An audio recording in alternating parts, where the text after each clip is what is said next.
कोण आपण? कमालीच्या संयमाने त्यांनी त्याला विचारले. मी आपला प्रजाजन नाही. त्याने महाराणीवर खिळवलेली आपली नजर न वळवताच उत्तर दिले. कोठून आला? ज्या देशावर आपले स्वामित्व नाही तेथून.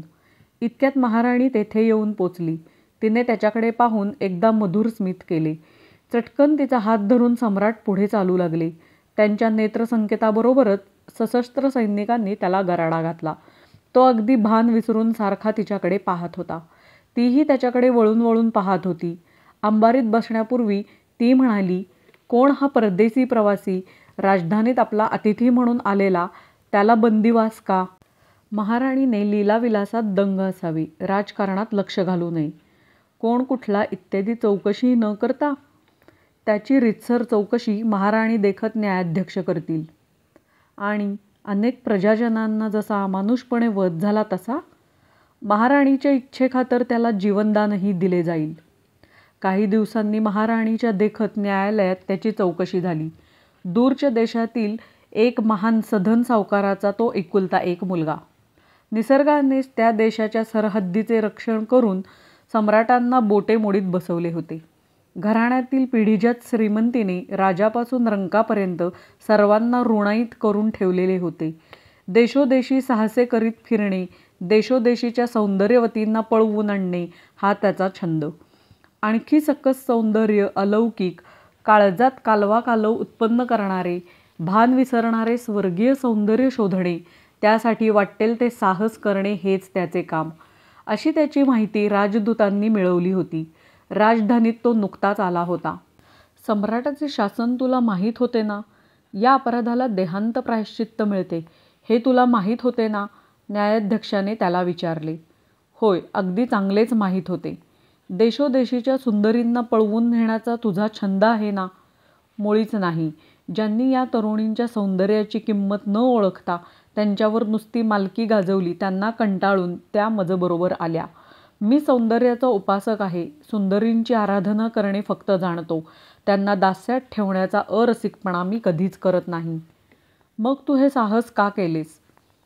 जिच्या लावण्याची कीर्ती दिगंत पसरली आहे, तिचे एकवार दर्शन घ्यावे म्हणून.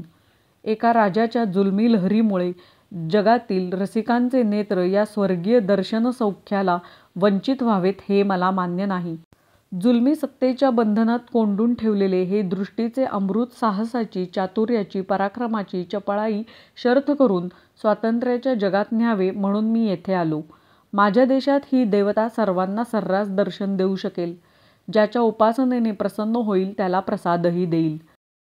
पण आत्मनाशाशिवाय दुसरे काहीच साधले नाही, न्यायाध्यक्षांनी हसून म्हणले. अचानक महाराणींचे दर्शन घडले. त्याने माझे देहभान हरपले. स्वतःला मी पूर्णपणे विसरलो. काय झाले याची जाणीव होण्यापूर्वीच जे काय व्हायचे ते होऊन गेले. तुला आणखी काही सांगायचे आहे का? काही नाही. माझ्या नेत्रांचे पारणे फिटले आहे. माझ्या जीवनाचे सार्थक झाले आहे. माझा न्याय करायला बसलेले तुम्ही सत्तेचे गुलाम, जिच्याकडे नुसते डोळे उचलून बघूही शकत नाही, तिला मी आज डोळे भरून पाहत आहे. अंतःकरण मी तिचं पुढे बोलूनही दाखवले आहे. त्याला पुढे बोलू दिले नाही. तुझवरील सर्व आरोप सिद्ध झाले असले तरी सम्राटांनी दयावंत होऊन तुला जीवनदान दिले आहे. तुझ्या अपराधाचे दुसरे योग्य शासन काय द्यायचे यासंबंधी त्यांची आज्ञा होईल, असे न्यायाध्यक्षांनी सांगितले आणि त्याला तेथून नेण्यात आले. महाराणी विमनस्क स्थितीत तेथून आपल्या महालाकडे आली. ती कोणाशी काही बोलेना. तिने आपल्या मनातील खळबळ एकांतवासात कोमेजलेल्या गुलाबांवरील अश्रूंनी शांत करण्याचा प्रयत्न केला, पण ती पुरती शांत झालीच नाही. त्या सुंदर, तेजस्वी, सालस तरुणाची मूर्ती तिच्या डोळ्यासमोरून हलेच ना. त्याचे साहस जर सिद्ध झाले असते तर किती छान झाले असते असे तिला वाटू लागले. सम्राटांचा ती अधिकच तिटकारा करू लागली. दुसरे दिवशी सम्राटांनी एक बहुमोल हिऱ्याची कंठी तिला नजर केली. महाराणीच्या कंठाला साजेल असेच अलौकिक असे तिचे तेज होते. कारागिरांच्या कसबाने त्या हिऱ्याचे पैलू इतके सुंदर पाडले होते की जवाहिऱ्यांना देखील ते पाहून काही काळ अंधत्व आल्यासारखे व्हावे. असा अलंकार पुन्हा घडवला जाऊ नये म्हणून त्या कारागिरांचा शेवटही करण्यात आला होता.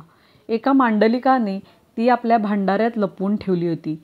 परंतु फितुरीने ते सम्राटांना कळालेच आणि ती कंठी सम्राटांकडे आली. यावेळी महाराणीने त्या तरुणाची गोष्ट त्यांच्याजवळ काढलीच. तिला राहावले नाही. त्याला जर जीवनदान दिले आहे तर सोडून का देत नाही? आणखी दुसरी कोणती शिक्षा त्याला होणार? त्याला त्याच्या अपराधानुरूप शासन होईल. पण महाराणीचे जर त्यावर एवढे मन बसले असेल तर तो मुक्तही होईल. लवकरच तिची त्याच्याशी भेट होईल असे सम्राटांनी उत्तर दिले. काही दिवसांनी एका सकाळी नित्याप्रमाणे ती सम्राटांबरोबर देवळाच्या पायऱ्या उतरत असता पायथ्याशी तो तरुण तिला दिसला. सम्राटांनीच मिश्किलपणे हसून त्याच्याकडे तिचे लक्ष वेधले. महाराणी लगबगीने त्याच्याजवळ आली.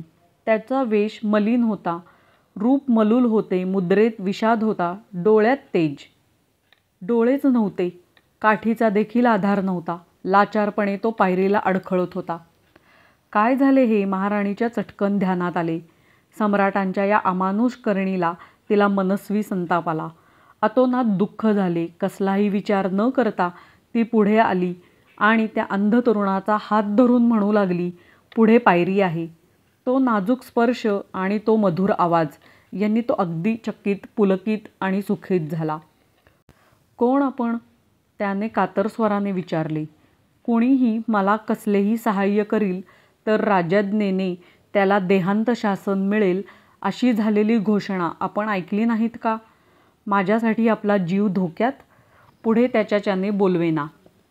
इतक्यात सम्राट तेथे येऊन पोचले आणि म्हणाले, देशोदेशीच्या पळवून आणलेल्या लावण्यवतींच्या तुझ्या राणीवंशात हे वृत्त समजले म्हणजे त्या येथे धावत येतील आणि अनायासेच त्यांची महाराणीशी तुलना होईल, होय ना? सम्राटांचा आवाज त्याने ओळखला. तो पूर्ण उद्वेगाने आणि तिरस्काराने म्हणाला, मला राणीच नाही, देशोदेशीच्या आलेल्या लावण्यवती आपल्या मनाच्या मुखत्यार होत्या. ज्यावर प्रसन्न झाल्या त्याबरोबर सुखी झाल्या. सुंदरीच्या शरीरावर अधिकार गाजवणे म्हणजे काही पुरुषार्थ नव्हे. त्याचे मन राजी व्हावे. काहीही न बोलता महाराणी तेथून चालती झाली. अंबारीत सम्राट तिला म्हणाले, आपल्या तेजावर झेप घेऊन होरपळणाऱ्या पतंगाबद्दल दीपज्योतीने इतकी सहानुभूती का दाखवावी? पतंगांनी होरपळायला नको असेल तर दीपज्योतीने शांत व्हावे. ती अगदी कडवटपणे म्हणाली. सम्राटाला वाटले स्त्री हृदय आहे, सहज हळवेपणा आहे, जाईल काही दिवसांनी. महाराणीला वाटले आपले लावण्यच साऱ्या अनर्थाला कारण आहे. ते जर नसतेच तर सारेजण किती सुखी झाले असते. त्या हतभागी तरुणाला वाटले जिने आपला हात धरून पुढे पायरी आहे म्हणून सांगितले ती महाराणीच असेल का? किती सुखद तिचा स्पर्श, किती गोड तिचे बोलणे, आणि पुढे पायरी कुठली? काय राहिले आहे पुढे जीवनात? त्याच दिवशी अपरात्री देवालयाच्या पायथ्याशी चौकात पिंपळाच्या पारावर तो झोपला असता त्याला कोणीतरी हळूच जागे केले. कोण? आपणाला आपल्या देशाला न्यायला आले आहे. माझा देश किती दूर आहे आणि हे प्राणांतिक साहस आहे. आपल्याला एका क्षणाचाही अवधी नाही. तिने त्याचा हात धरला. त्याने एकदम चमकून म्हणले, कोण? महाराणी? होय, सीमेबाहेर पडेपर्यंत तरी महाराणीच. काय बोलावे हेच त्याला कळेना झाले. तिच्याबरोबर आलेल्या वृद्ध विश्वासू माहुत्याने चटकन त्या दोघांना हत्तीवर घेतले आणि उजाडण्यापूर्वी राजधानीपासून दूर अरण्यात नेले. दिवसा दाट अरण्यात दडून राहायचे आणि रात्री वेगाने प्रवास करायचा. असे करून त्या माहितगार आणि कुशाल माहुताने सीमा गाठली. महाराणीने त्याला भरपूर धन देऊन निरोप दिला. त्याने तो हत्ती अरण्यातच सोडून दिला. इतका मोठा हत्ती कुणीही कुठेही पाहिला नव्हता. तो त्या माहुतालाच तेवढा वश होता. सीमेवर त्या भाग्यशाली अंधाने तिला विचारले, आणि महाराणी राजधानीला परत कशा जाणार? तिने त्याला आलिंगन दिले आणि म्हणले, हेच माझे राज्य आणि हीच माझी राजधानी. सम्राटांना याबद्दल काय वाटले हे कधीच कळले नाही. पण जवळचे लोक म्हणत, दुसऱ्याने पाहिलेले, उष्टावलेले, दूषित झालेले तिचे सौंदर्य त्यांना मुळीच मोलाचे नव्हते. पण या सौंदर्य सम्राज्ञीने आपले थोर पद माझ्यासाठी का सोडले हे कोडे काही केल्या उलगडत नाही, तो अंध तरुण म्हणाला. आणि महाराणीने उत्तर दिले, नाही चुकलायचे. तुम्ही सौंदर्याच्या शोधात दृष्टी घालवली, तिने हृदयाच्या शोधात साम्राज्य घालवले. मिळवले ना हृदय पण?